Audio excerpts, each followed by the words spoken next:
¿Qué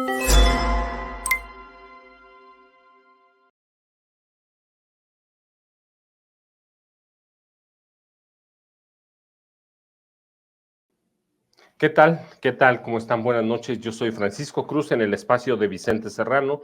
Vicente Serrano no está porque está en una tarea informativa, pero tenemos hoy una entrevista. Mira, yo siempre digo entrevista, pero en realidad no es una entrevista, es una charla con Pepe Rebeles. Usted lo conoce, que es un periodista de investigación de toda la vida. Pepe, ¿cómo estás? Buenas noches. Muy bien, Francisco, con el gusto de estar contigo, a tus órdenes. Pepe, fíjate, tenemos hoy un buen de temas bien interesantes, y antes de platicar de los chapitos que estábamos platicando poco antes de iniciar el programa, te quiero hacer un par de preguntas que luego nos van a dar paso a los chapitos, ¿va? Que es interés nuestro. El presidente López Obrador se va a reunir en las siguientes horas con dos mandatarios que parecen contrarios, pero con los que tenemos que lidiar. ¿Cómo lidiamos con Xi Jinping de China? ¿Cómo lidiamos con Biden? Que nos unen muchas cosas. Una, por ejemplo, es el fentanilo. En un lado se produce, en otro lado se consume, y nosotros somos entre una especie de dos. Somos de paso, pero también hacemos algunas cositas raras con el fentanilo. Así que, ¿cómo lidiamos con dos presidentes así? Pues para empezar, lo que comenzó como una sugerencia, una presión leve de los Estados Unidos hacia China para allá por marzo, abril de este año, para que dejara de exportar los precursores con los que se elaboraba el fentanilo, atribuyéndole la fabricación ya final a los chapitos, al cártel de Sinaloa, a esta fracción del cártel de Sinaloa. En aquella ocasión, China respondió de una manera un poco despectiva, diciendo, pues es un problema de ustedes, interno, a nosotros no nos echen sus culpas, ¿no? Nosotros tenemos desde 2019 un control sobre las sustancias, ¿no? Estos precursores, y no hay, digamos, comercio ilegal de fentanilo. Y Andrés Manuel López Obrador después le escribió una carta a Xi Jinping diciéndole, bueno, señor, sería bueno que usted nos diga de qué manera llega a México, en qué transportes, en qué embarcaciones, porque es por mar, los precursores, y si es posible que nos diga a qué puertos, ¿no? Para que tengamos pues más cercanía, ¿no? Y el nombre de qué compañías y todo esto, como una atención para que entre los dos países pudieran tener una cooperación en el combate a esta droga que se ha vuelto mortal por necesidad para los adictos estadounidenses. Entonces, Xi Jinping ha respondido ya de una manera un poquito más cercana, diciendo que pues hay que ver lo que es el tráfico ilegal, porque el tráfico legal no hay, ¿no? O sea, China no está exportando oficialmente los precursores de fentanilo. Entonces ya están acercándose las posiciones entre Andrés Manuel López Obrador y Xi Jinping, que se reúnen mañana. Claro. Mañana van a conversar y van a ver de qué manera pueden reforzar el control de la cadena de valor de los precursores para fabricación del fentanilo, ¿no? Y sobre todo para evitar ese tráfico ilegal. Creo que ese es el anuncio interesante en el cual, como tú dices, ¿no? Pues también por supuesto que participa Biden, ¿no? Porque Biden, según la canciller mexicana Alicia Bárcena, ella dice que se van a abordar los dos presidentes vecinos las acciones de control de tráfico, perdóname, primero la relación económica, después la infraestructura fronteriza, en tercer lugar las drogas químicas, ¿no? Y al final ahí entra lo del fentanilo otra vez, ¿no? Y drogas la migración. La migración, ¿en qué sentido? Pues en el sentido que México le ha sugerido a Estados Unidos, ¿no? Que la gente no vea la migración como una obligación, sino como una opción libre. Yo soy libre de moverme, no me muevo, pero no me obliga a la circunstancia económica y la pobreza, ¿no? Ni la violencia. Entonces, un poquito también se están moviendo las posiciones para acercar más pues la filosofía que maneja México al respecto en América Latina y lo que está manejando Biden desde los Estados Unidos. Entonces, ahí entra el tercero, es Trudeau, que el primer ministro canadiense, pues tiene que ver con los dos temas, ¿no? Y que creo que puede ser una reunión interesante, muy interesante, por supuesto, porque antes solamente llegó a ir el canciller mexicano, que era Marcelo Ebrard, y ahora por primera vez va a ir personalmente Andrés Manuel López Obrador, le está dando la categoría a la reunión de estos 21 países de la PEC, de la zona Asia-Pacífico, que entre otras cosas están trabajando en la resiliencia que tiene que ver con las afectaciones que hubo del COVID y el cambio climático. Se menciona eso también, lo mencionó la canciller, y parece que va a ser un tema anexo, ¿no? Además, no nada más fentanilo, no nada más economía, no nada más migración, también cómo esa resiliencia hace que retomen los países lo que eran antes del COVID, lo que han sido antes del cambio climático. Y la cuestión, Pepe, primero, ¿podemos ser igual antes que el COVID? ¿Podemos ser igual? ¿Podemos regresar cuando... ahora estamos, por ejemplo, aquí en México en época prácticamente a un mes de entrar el invierno, del invierno? ¿Podemos ser igual uno por un lado? Por otro, ¿cómo concilias dos posiciones de un país con el que sí tenemos intercambio comercial bastante considerable, China, pero tenemos a otro que tenemos como 800,000 millones de dólares de intercambio comercial y que además es la primera potencia del mundo, económica y militar? ¿Cómo concilias cuando acá la primera potencia militar nos está diciendo, ¿sabes qué? El fentanilo viene con los chinos. Claro, yo estaba exactamente tratando de identificar aquellos puntos de acercamiento que podrían dar algún resultado, porque finalmente son dos polos económicos poderosísimos, dos potencias, en medio de las cuales queda un país como el nuestro que ni siquiera en el Telecán es principal, es el tercero. Somos un jugador entre los tres claro. del TEMEC, ¿no? Entonces, creo que es importante que haya multilateralismo en la medida en que se está viendo con los países, 21 países diferentes a los europeos, diferentes a los asiáticos, diferentes, perdón, a los latinoamericanos, ¿no? Con los cuales normalmente hemos tenido una relación y tenemos otros tipos de instrumentos, ¿no? Entre ellos, pues la CEPAL, tenemos desde el punto de vista político la propia OEA, etcétera. Pero aquí es otra temática, otro mundo al cual México pues también pertenece y quiere pertenecer. ¿Y cómo los hacemos entender en algunos temas como el de migración, Pepe, cuando nadie le presta atención? Cuando Biden, por ejemplo, como no le interesa, a Trudeau menos. ¿Cómo los hacemos entender y cómo metemos ahí a China que hacerlos entender que necesitamos otro acercamiento al tema de migración y necesitamos hacerles entender que urge desarrollar? Biden está invirtiendo, ya lo platicamos, poco más para 2024, más de 100,000 millones de dólares entre Ucrania, Israel, y un poco con la frontera con México, pero para para Sudamérica, ahí donde vienen los problemas graves de migración, casi nada. No, o sea, se habla de, si acaso, 500 millones de dólares, que no, es una migaja, ¿no?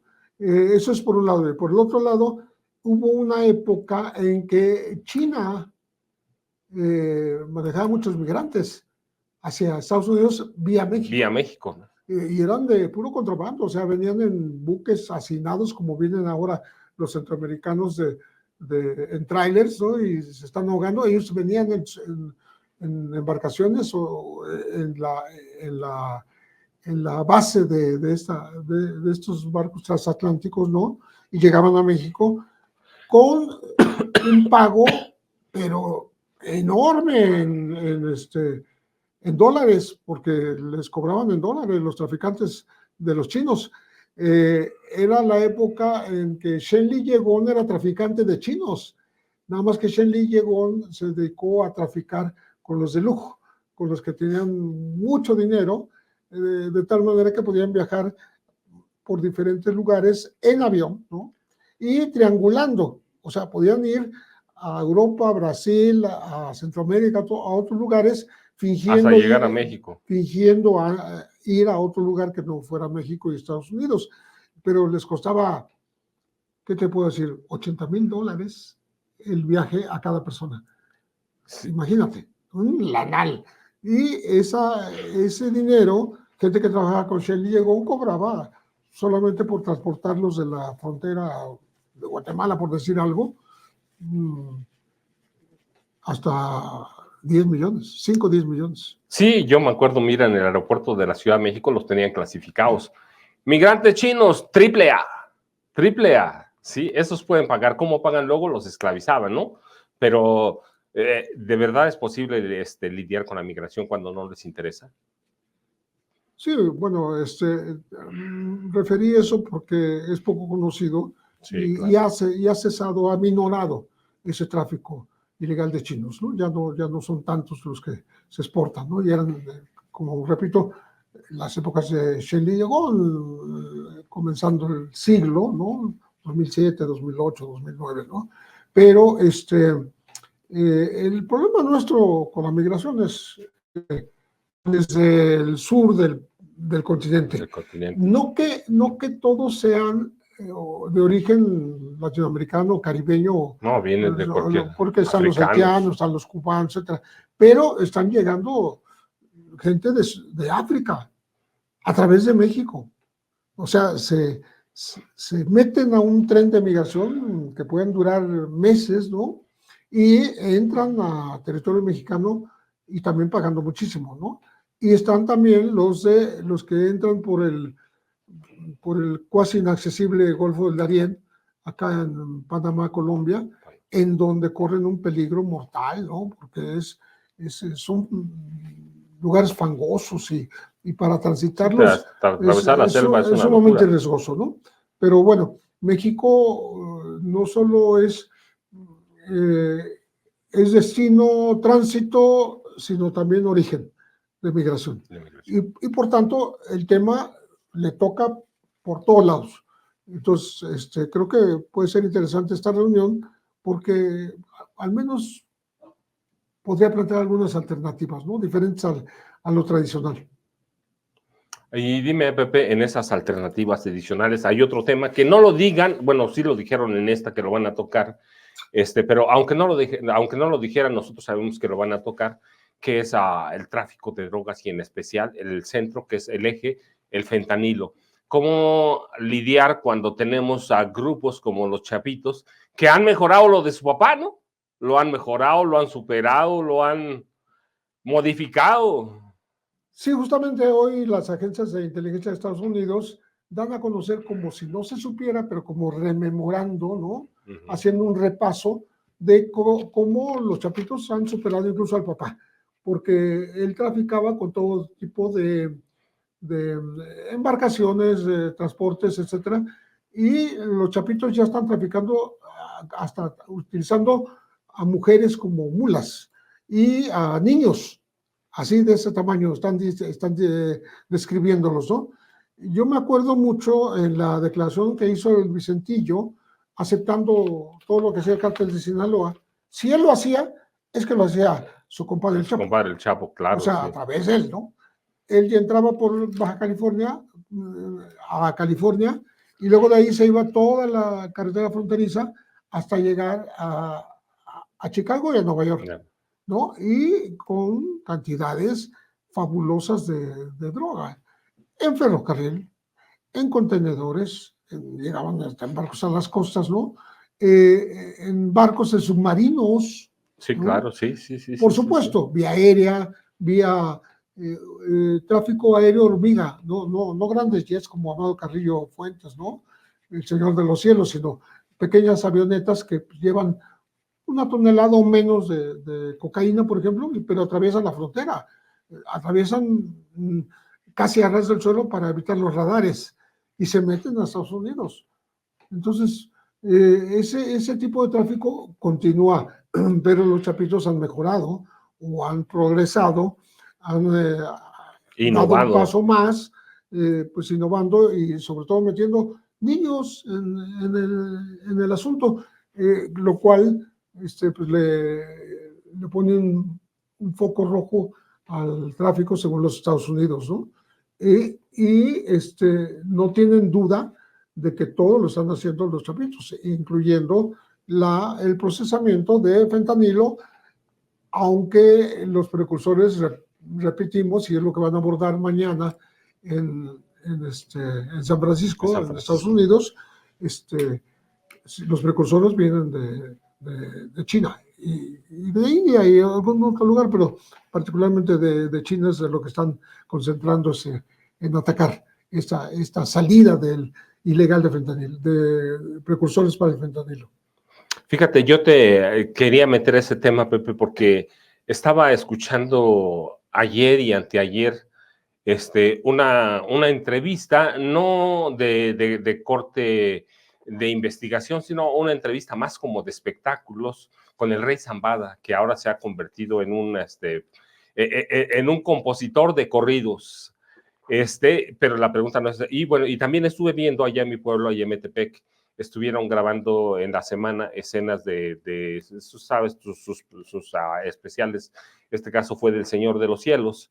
Pero lo interesante del Rey Zambada es que él decía, le hacen una pregunta que no tiene nada que ver porque no quiere entrar en el narco, porque está en Estados Unidos, se quiere proteger, pero finalmente lo llevan a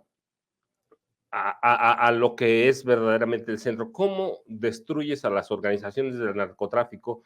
Y sin decir narcotráfico, porque nunca quien lo entrevista, que es además un productor musical, nunca le pregunta sobre narcotráfico, pero es sobre eso. Ajá. Y él dice una cosa bien interesante. Bueno, la pregunta es, ¿y si caen todos los capos, se va a acabar el tráfico de drogas? Y la respuesta es no, mientras el gobierno o los gobiernos en general, él habla, no dice México, pero habla, es claro que sí, mientras los gobiernos no logren romper las cadenas de suministros, es decir, mulas, sicarios y eso. ¿Tú cómo ves eso? Sí, absolutamente tiene razón el Rey Zambada. Y lo dijo de una manera diferente a como lo dijo su hermano el Mayo. El Mayo, cuando tiene aquella conversación pues muy breve con Julio César García, que sale en la portada de la revista Proceso y se hace famosísimo, ¿no? Le dice, ¿y usted cómo se metió al narco? Pues así nomás, dice, nomás, sí. Y bueno, ¿y cómo ve usted? Entre las 2-3 preguntas que logró hacerle Julio César, que no fueron muchas, sí, claro. No le hizo la entrevista formal porque no hubo manera de hacerlo, tuvieron que irse de donde estaban y quedaron de verse para otra ocasión, esa ocasión no se dio jamás. Pero bueno, importante que le dice, cuando a mí me capturen, cuando a mí me liquiden, me maten, ¿no? Cuando a mí me deporten, me manden a Estados Unidos, extraditado, lo que sea, hay 1000 esperando mi lugar. Por tanto, esto va a seguir. Y el Chapo a su manera también lo dijo en la entrevista que le dio a Champagne, que por cierto no se la contestó en el momento que estaban ahí con él en la sierra, él y nuestra querida Kate del Castillo. Kate del Castillo. Sí, Kate del Castillo, que estaban ahí no les dio la entrevista, pero les respondió por correo. Y me lo dijo el abogado Refugio Martínez, que le ayudó a contestar. Le decía, esta no la contestes, esta sí. Ahí le fue diciendo, cocheando a ver qué decía el Chapo. Y entre las cosas que dijo, que fue muy interesante, dice que el negocio no se va a acabar mientras haya adictos. Mientras haya adictos, y como el número de adictos no solo no ha disminuido, sino por el fracaso del paradigma punitivo del combate a las drogas que Estados Unidos le impuso a todos los países latinoamericanos, incluyendo México, la militarización y todo lo demás, pues la propia DEA y el gobierno de Washington ha reconocido que es un fracaso, y el fracaso significa que no se acabó con el tráfico de drogas, sino que se incrementó, que hay más drogas en el mercado que antes de la guerra contra las drogas, claro, de Nixon y de Reagan, ¿no? sí, Entonces, claro. conclusión, hay droga, hay demanda, hay negocio. ¿Y quién lo hace? Un poco lo que dice el rey Zamora, ¿no? La cadena de corrupción, la cadena de mandos militares y policiales que hay en cada país, pero también lo hace el hecho de que al no tocárseles un pelo de sus finanzas, los cárteles siguen creciendo en poderío, se expanden, están en 100 países, en fin, ese es algo irrefrenable por la forma en que se ha ido combatiendo. Entonces, creo yo que el rey Zambada tiene toda la razón del mundo. Él mismo era el jefe de operaciones del aeropuerto de la Ciudad de México. Él era el jefe de Él bajaba operación. aviones ahí con drogas sin bronca, sin ningún problema. Si alguien sabe de cómo se compran las autoridades, es él. Oye, Pepe, y bueno, sí, sí tienes tu razón. Mientras no se acabe eso, en la semana la secretaria de Seguridad Pública, Rosa Isela, dijo que están bajando los números de homicidios, que va dando resultado. Ya hemos platicado alguna vez de esa, me hicieron esta pregunta esta semana, y tú sabes que siempre va a salir cuando den a conocer números, cifras estadísticas, y vemos que bajan todos los números, pero pues no lo vemos reflejado. ¿Por qué? Sí, bueno, el hecho de que bajen un poco no quiere decir que han descendido de manera pues frontal, ¿no?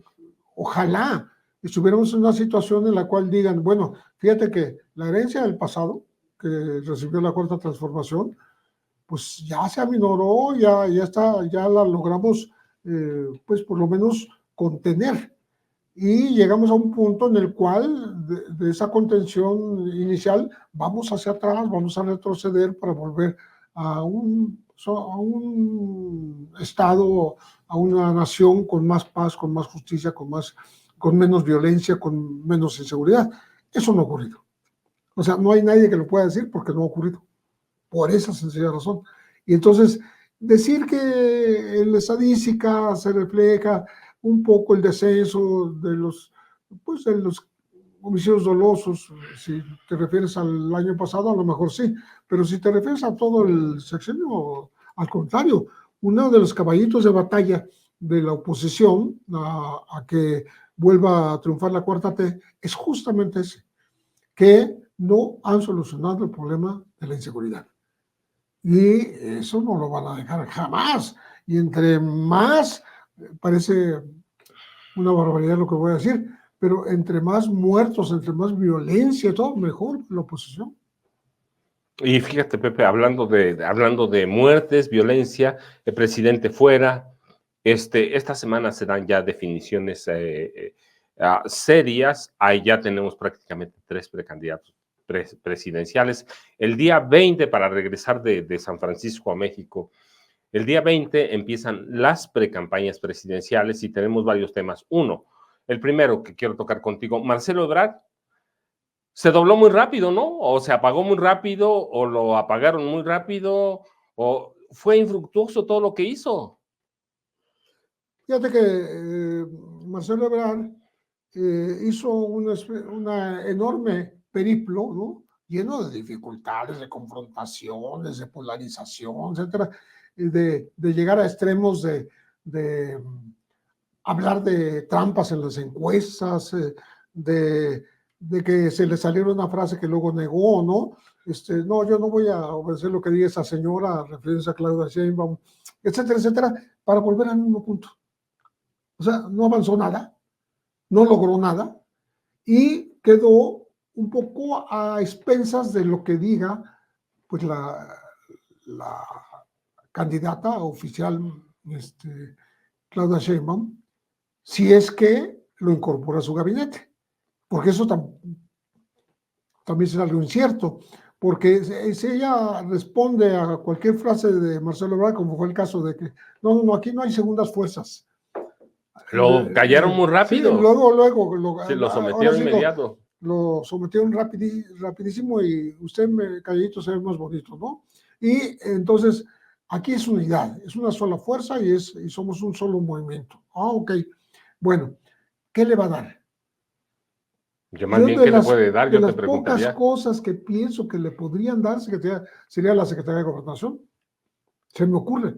Porque ¿qué otro puesto puede aspirar a ocupar alguien que ya fue canciller, que ya fue jefe del gobierno de la Ciudad de México, bueno, era el Departamento de Distrito Federal en aquella época? ¿Qué otra cosa puede esperar? Senado nada más, y no se lo van a dar completo, ¿no? No, pues va a pasar sin pena ni gloria.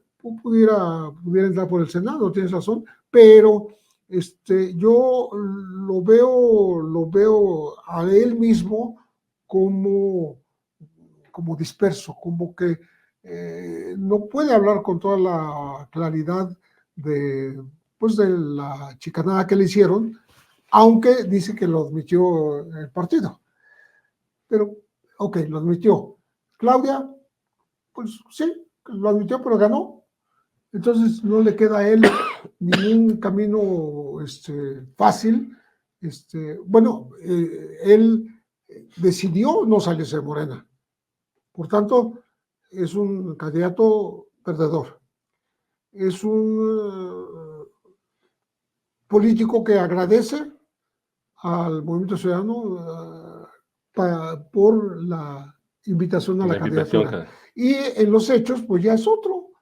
Ya está el gobernador de Monterrey listo para contender y dice, por cierto, dice Samuel García, que él en este momento no se refleja, pero conforme pasen los días se va a reflejar cómo él está arriba de Xochitl y dice que va a ganar la presidencia. Bueno, ya está, ahora sí ya están los caballos en el arrancadero, ¿no? Como tú dices, ya van a empezar a darse con todo. Pero bueno, en todo esto que juega Marcelo, nada, ya. ha perdido ya. Lo veo yo perdido.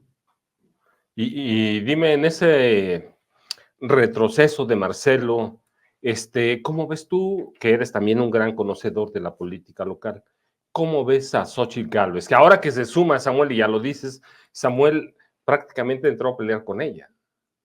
Y ella ha venido de un desatino a otro desatino, de un traspié a otro traspiés, ya no le funcionan los chistes, no le funcionan las bromas, prácticamente ya estamos por terminar el sexenio. ¿Cómo ves tú a esa oposición en el marco de Xochitl Gálvez? Yo veo a la que ha sido escogida como aspirante de la oposición antinatura, no me cansaré de decirlo, de PAN, PRI, PRD, Ajá, en caída libre. Cada vez comete más errores y de los más elementales. El teleprompter que se le apaga y ya no sabe qué decir. No improvisa, no. O sea, no tiene la capacidad de improvisar un discurso de algo que ya ha repetido hasta el cansancio y a ella misma se le va. Y lo dice al aire, se escucha que se le fue el teleprompter y que le pasan una computadora rápido. Pues no hay nadie que le ayude, no hay nadie que la auxilie, la dejan sola, ¿no? Entonces, me parece que sus desfiguros son cada vez más frecuentes y creo que por ese camino le va a ganar en desfiguros al propio Vicente Fox, con la desventaja que Fox tenía una esperanza que alimentó su modus. Tenía respaldo social, ¿va? Tenía respaldo social porque estaba la esperanza de la gente que quería el cambio. Claro, después la desencantó, pero en el momento los jóvenes se fueron con Fox. la gente apoyó a Fox. Cedillo estaba dispuesto a entregarle la presidencia, o sea que se la puso fácil, ¿no? Pero además, Vicente Fox, sí concitó muchas simpatías, ¿no? Por el Su estilo estilo, bronco, ese rudo. estilo. Ese estilo, pues ya no le funciona, bueno, y no tiene esa chispa, Xochitl Xochitl, de claro. Vicente Fox, ¿no? Entonces, no veo cómo pueda remontar ella lo que yo veo ya como una gran desventaja y que veo casi inapelable. Yo casi le creo a Samuel García diciendo que va a estar encima de Xochitl en los porcentajes de votación, porque le falta a él mucho camino por hacer, ¿no? Y pues él tiene ¿cómo se puede decir? El plus para cierta gente, ¿no? Joven, De su posición, su esposa. de su mujer que es muy cercana a la gente, de que se manejan en pareja como los Fox, ¿no? Como Marta y Vicente. O sea, eso hace que sea un candidato atractivo para mucha gente. Pero de ahí a derrotar a la cuarta la veo muy difícil, como él dice, ¿no? Entonces, pues estamos en esas, ¿no? Y dime en ese contexto, ¿cuál es pues el futuro de personajes? Yo recuerdo mucho en 2020, por ejemplo, Gustavo de Hoyos Walter. Él se acerca primero al Diablo Fernández, el de la Coca-Cola, ¿no? Y después a Claudio X González para darle vida a este frente. Claro que si no obtienen la presidencia y no obtienen grandes resultados en el Congreso, se van a morir. El tema de estos personajes que tú mencionas, Gustavo de Hoyos, Claudio X González, el propio Slim, ¿no? Es que ellos, en lo personal, no están aspirando a ser candidatos. Claro. Ellos siempre estarán detrás de la intención de otro personaje. Y ese otro personaje, pues ya no lo veo yo por ningún lado, porque los personajes que estaban a la vista ya están ahí exhibidos. Ya no hay por quien digan, pues ahora me decanto por fulano, ¿no? Tanto Se les X acabó González el tiempo. como de Hoyos, cualquier de estos superempresarios, el propio Ricardo Salinas, pues cómo se va a decantar por alguien si no hay. O sea, no, la caballada está más que flaca, está escuálida, ¿no? Yo sí lo veo. Sí, está esquelética, en realidad no hay nada.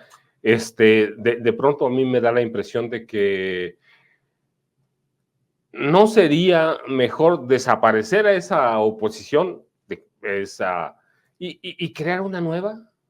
¿Sí? ¿A dónde avanzas o a dónde vas con dos partidos que en los últimos años no han ganado nada y que mantienen, pues prácticamente son como partidos satélites, Pepe? Sí, nada más que para construir se requiere tiempo. Sí, claro. Se requiere tiempo, se requiere saber hacer política, se requiere construir, unidad, se requiere poner un mínimo de piso democrático en el que haya convergencia de otros movimientos, pero pues eso lleva tiempo. Eso ya no ocurrió. Ya para este 24 no ocurrió. Simplemente. Pero ¿y lo ves posible para el 30? Es decir, son 6 años, parece mucho, pero son bien poquitos, ¿no? Tendrían que construir durante todos esos 6 años y la opción, irla fabricando. Tendría que estar pensando ya en el 30. Sí, porque no les va a dar para esta ocasión. Ya no les da el tiempo, ya no les da la capacidad, ya no les da su capacidad de movimiento, de acción, ¿no? Y como están anquilosados, como tú dices, partidos que no ganaron nada y que quieren ganar juntos, pues es unir varias pérdidas para un triunfo está muy difícil.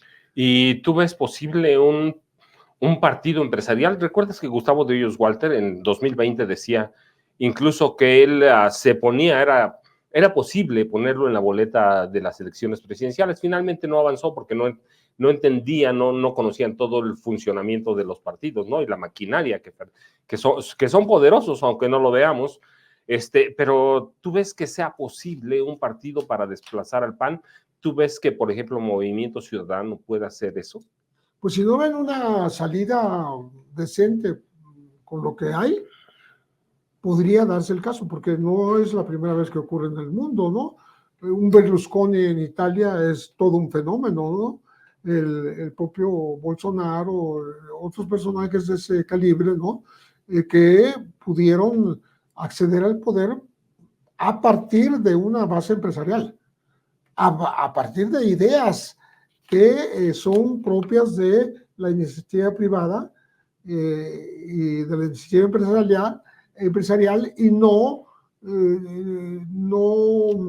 digamos, denotando ni siquiera una empatía con las clases populares, ¿no? O sea, quieren el poder porque lo quieren y abiertamente lo persiguen con sus recursos y con su capacidad y con su fortaleza económica, ¿no? Entonces, sí se puede dar, pero en México todavía no se ve. ¿Por qué, Pepe? Porque Brasil pudo, Italia pudo. ¿Qué tiene México que no tienen ellos en cuanto a la iniciativa privada, que es muy poderosa? Tenemos cuántos magnates. Sí. Somos un país de magnates. Después de Carlos Salinas de Gortari, no, ¿por qué no pueden construir un partido? Sí, tenemos 20 y tantos millonarios entre los más ricos del mundo, ¿no? Sí. No, me parece que sí es una opción, pero se tiene que ir construyendo. Tendría que ser un rotundo fracaso el próximo gobierno para que eso ocurra. Yo así lo veo. Si solo como condición sine qua non, me parece que el fracaso de los gobiernos, el que quede, ¿no? El que quede al frente en el 24. En el 24. Va a ser solo si fracasa totalmente, si de plano no le salen las cosas, entonces sí van a venir los empresarios a rescatar al país a su modo, en su pensamiento, en su idea, ¿no? No digo que lo vayan a hacer, pero lo van a intentar. Como lo han intentado en otros países. ¿A dónde ves a personajes como Alito Moreno, como Marco Cortés, como Jesús Zambrano, que están enquistados ahí y enquistados porque de pronto parece, pues, ¿qué hacen ahí si han perdido todo? Y yo digo, bueno, pues miren, nada más hay que ver el presupuesto que van a recibir los partidos para este año al terminar y el que van a recibir para 2024, por ejemplo, ¿no? Pero ¿qué futuro le vemos a personajes como ellos? Estos tres personajes que tú mencionas, pues son políticos ya depreciados, o sea, no tienen ningún valor y despreciados también por la gente, ¿no? Creo que ninguno de ellos levantaría un muerto, que es esta unidad de oposición, ¿no? Creo que este es el tipo de político a la antigua usanza, ¿no? Que tendría que salir del escenario, ¿no? Para que no llegue sangre nueva que no tampoco se ve en ese momento a simple vista, pero que, como tú dices, si cree el empresariado que debe salvar al país, lo va a tratar de hacer a través de alguno de ellos o a través de un propio empresario, ¿no? Pero con estos personajes no vas a ningún lado. Es una unidad de debilidades la que hay ahora. Ni PAN, ni PRD, ni lo que resta del PRI, aunque diga los anuncios que se escuchan todo el día, cuando fundamos el Infonavit, cuando hicimos los libros de texto, pensamos en México, etc., porque nosotros, aunque con defectos, sabemos gobernar. Pues no, ¿cómo? Si ya no pueden demostrar que pueden gobernar, ¿dónde? Pepe, ¿es deseable la desaparición del PRI? Pues yo creo que no solo del PRI, ¿no? Una desaparición del PRI, una entelequia como el PRD, que también no tiene nada que hacer en estas contiendas políticas. Y el Partido de Acción Nacional tiene la posibilidad de rescatar su origen. Claro. Porque fue un partido de auténtica, de verdadera oposición. Y tiene una antigüedad importante, ¿no? En el 39 cumplirá 100 años, ¿no? Y vamos a decir que mucha gente sí está a favor del rescate de estos valores cristianos, ¿no? que han inspirado al Partido de Acción Nacional, que sabemos que vienen del sinarquismo, de la derecha mexicana, de los cristeros de los años 30, y tienen un origen en las falanges españolas, como bien describe en un libro el Fisgón. Pero no es, ya no es esa oposición leal, preparada, con ciertos niveles intelectuales, con ciertos alcances como de los viejos líderes de Acción Nacional, que se terminaron para mí con, pues me parece que desde el siglo pasado, ya este año no veo ningún dirigente panista digno de mención, ¿no? O sea, no hay futuro. No hay futuro para el PRI, pero al PRD ya tampoco le ves futuro, ¿no? Al PAN sí, yo también le veo. Finalmente sus raíces, y además, pues es un partido proempresarial, necesariamente alguien le va a meter dinero, pero le metes a un partido dinero que ha perdido dinero a un partido que ha perdido todo. Pues tendría que haber gente nueva. No es nada más el partido. Creo que son personas también de carne y hueso que podrían representar algo diferente a lo que ahora representan, ¿no? Ni Zambrano, ni Alito, ni Marco Cortés me parece que representan a nadie en particular. Son gente que está ahí porque pues, es su carrera. Son políticos de carrera, de una carrera ya muy desvaída, ¿no? Pero es una carrera. Son políticos de carrera. Dime, y en este proceso electoral que empieza el próximo día 20, el próximo 20 empiezan las precampañas presidenciales, estamos metidos por lo regular en la Ciudad de México, y en lo que pasa, Morena tiene ya todos sus candidatos y también a las otras 8 gubernaturas más la Ciudad de México. La oposición pues todavía no tiene, ¿no? Incluso está fracturada. No le veo por dónde. ¿Tú ves algún espacio para esa oposición, PAN, PRI, PRD, metidos en coalición? ¿Les ves un espacio verdaderamente para 2024? Quizá en algunas regiones, ¿no? En algunos estados, algunos del norte del país, ¿no? En donde Yucatán, a lo mejor tienen el sur.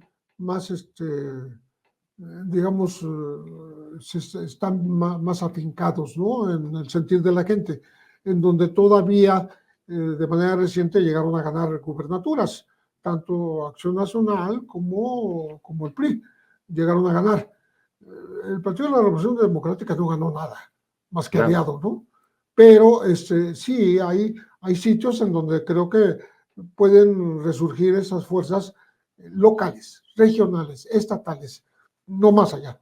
No, a nivel nacional no veo lo que pues, sería deseable, ¿no? Una competencia más verdadera, ¿no? Más contienda, más participación, más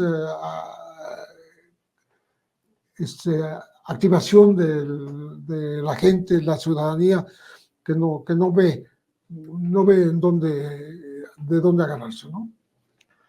O sea, no ves muchas alternativas para la oposición, en realidad. Y la cuestión es, quebrar la oposición, quebrar el PRI, quebrar el PRD. Morena tiene camino libre, pero es deseable una oposición, ¿no? Sí, claro, lo que pasa es que Morena, también hay que decirlo, si no se cuida, puede generar un monstruo dentro de sí mismo, creyendo que las tiene todas las de ganar y que todo va a ser un día de campo. Creo que si se descuida Morena, puede caer en lo mismo con el tiempo. Aunque ganase las elecciones, le puede pasar lo mismo. Digo, todos los partidos tienden a reblandecerse en sus estructuras, tienden a dar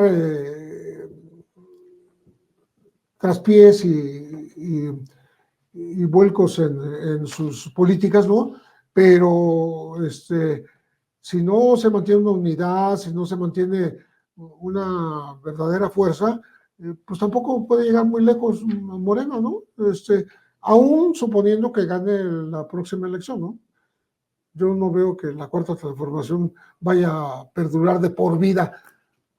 Ya encontrará la oposición. Yo creo que en este país hacen falta buenas oposiciones, leales oposiciones, oposiciones preparadas, y que es lo que deberíamos ver y esperar los mexicanos.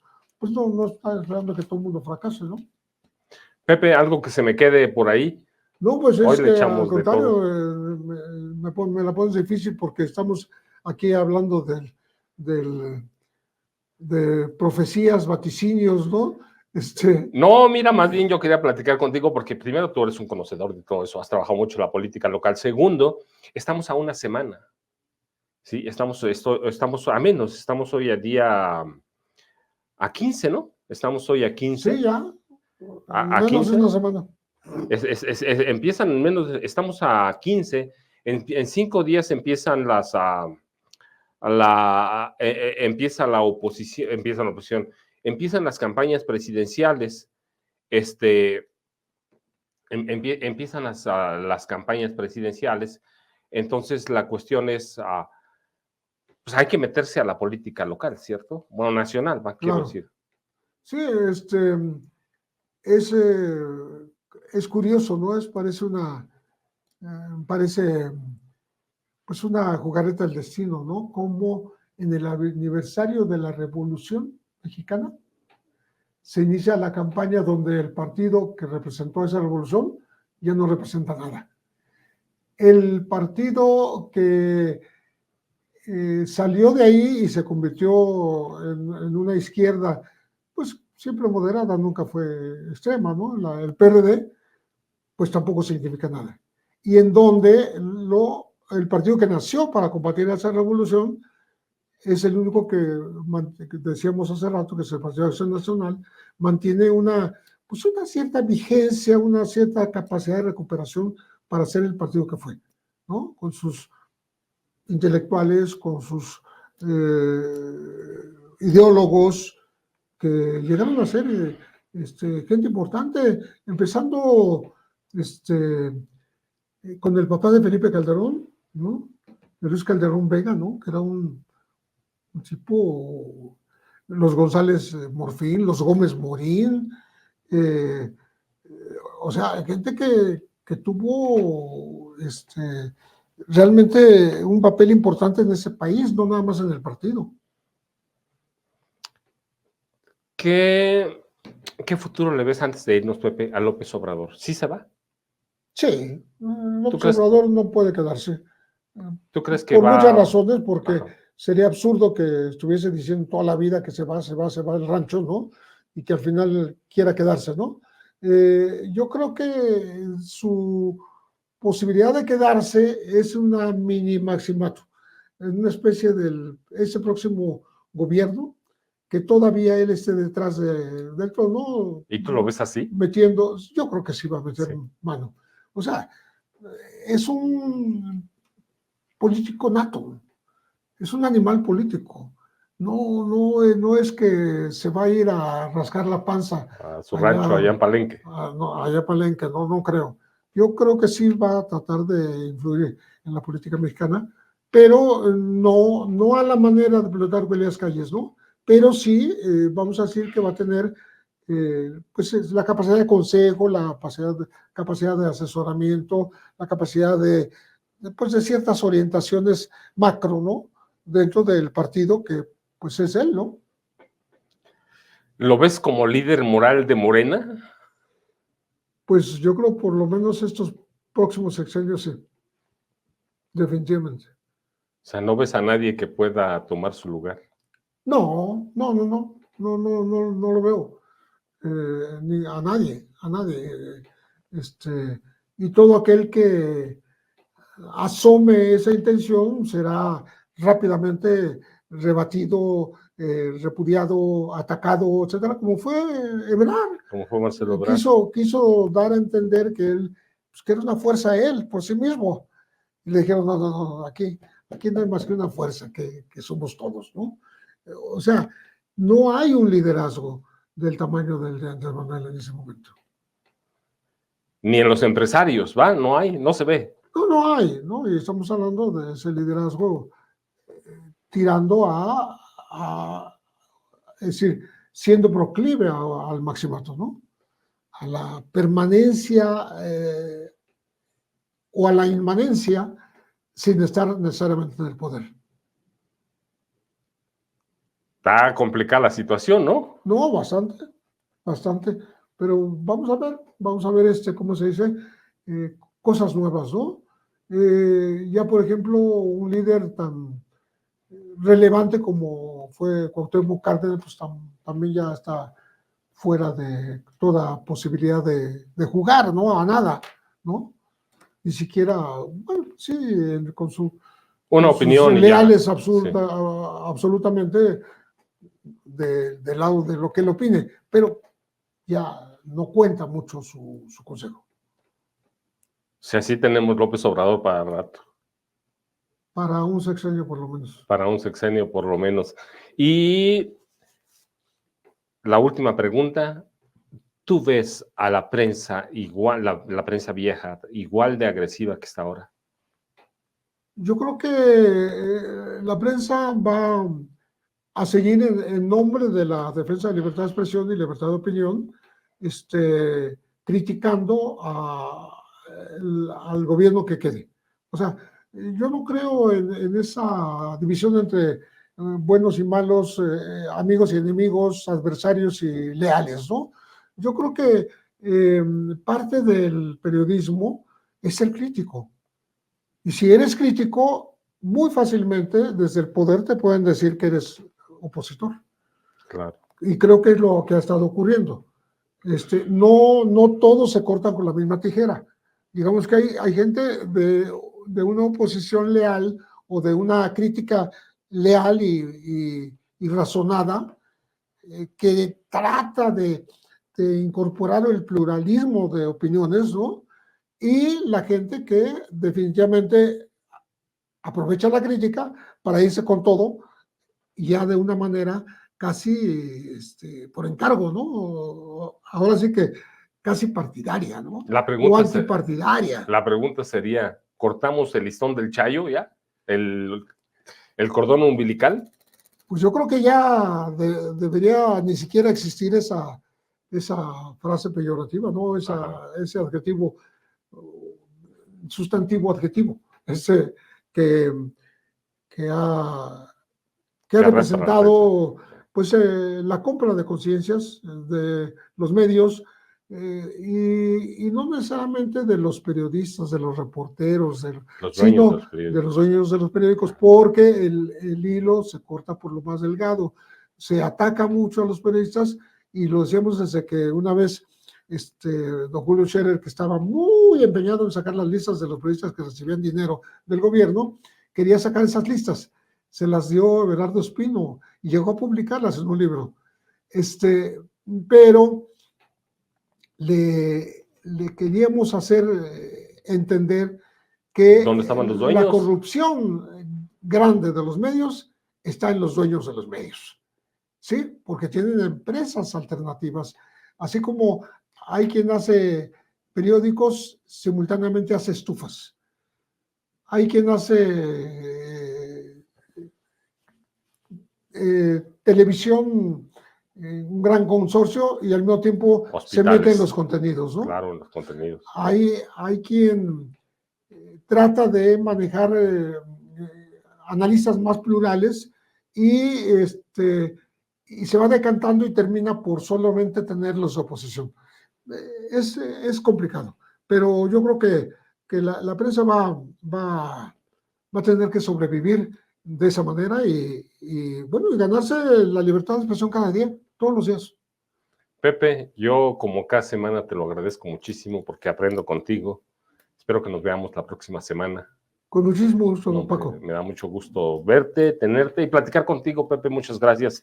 No le decimos o no te preguntamos a dónde te podemos encontrar, porque lo encontramos aquí, ¿no, Pepe? Así es. Pues ahí seguramente ya nos veremos la próxima semana en Guadalajara, ¿no? O ya falta poco. En el 28, 27, el 28, el sí. 27, 28 en Guadalajara. Perfecto. Muy Yo bien, te señor. agradezco mucho, Pepe. Me quedo Gracias. un minuto nada más a agradecerle a usted que está con nosotros en este espacio de Vicente Serrano con Francisco Cruz y con Pepe Rebeles. Muchas gracias y quédese con nosotros, por favor, no se vaya.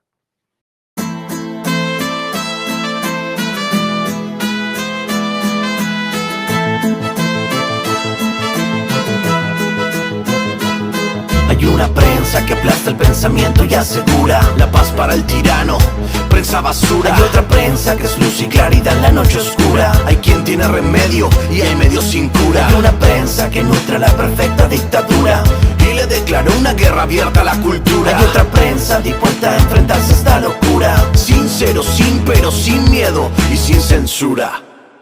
Hay una prensa sin vergüenza que dispensa ofensas a una masa densa que desconoce qué piensa. Si cambia de discurso buscando que no se note porque no llegó la pauta, la payola ni el chayote. Corporaciones contabilizando acciones a la hora de esconder o pregonar sus posiciones, dejando trascender suposiciones, chimentos o pariendo mentiras sin ningún remordimiento. La libertad de prensa, la libertad de empresa, la libertad expresa de los dueños de la imprenta, propensa a dar batalla en pos de su codicia. A quien venga y dé la talla en la lucha por la justicia desquicia.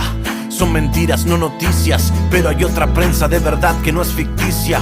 Hay otra prensa que es caja de resonancia del padecer del pueblo y conoce sus circunstancias, que entiende que el presente no da gracia, que entiende que la pugna es entre mafia o democracia, que extiende su mano y prende el fuego en el llano, enciende troyanos, tiende calor humano, sin caretas, profetas de la protesta, y el vil metal no los distrae de la meta. La cancha está inclinada y los recursos del poder para hacer que se transmita su discurso no tienen límite, siempre es el interés y la mano generosa del lacayo que los imite. Quien critique a esta máquina perversa sentirá balas de cerca, será blanco de sus fuerzas. Harán que se retuerza su estructura, si no alcanza seguirán por la censura. Fifi, cheto, fresa, presa, desalmada cabeza, besa su alteza, profesan promesas de esas que sabemos pronunciar y no progresan. Me temo que vemos el mal supremo y decir la verdad se convirtió en deporte extremo. Son demonios demostrando su temor. El demos, el pueblo, su único bemol. ¿Será el sol que ilumine la comunicación o el Seol que confine a la persecución? Porque un pueblo que ignora no puede ser feliz. Una prensa y otra prensa, ¿cuál vas a elegir? ¿Cuál vas a elegir? ¿Cuál vas a elegir? Sin censura, Daniel De Vita en el micrófono. Le de esta en la casa. Hay una prensa que aplasta el pensamiento y asegura la paz para el tirano, prensa basura. Hay otra prensa que es luz y claridad en la noche oscura. Hay quien tiene remedio y hay medio sin cura. Hay una prensa que nutre la perfecta dictadura y le declaró una guerra abierta a la cultura. Hay otra prensa dispuesta a enfrentarse a esta locura, sincero, sin pero, sin miedo y sin censura.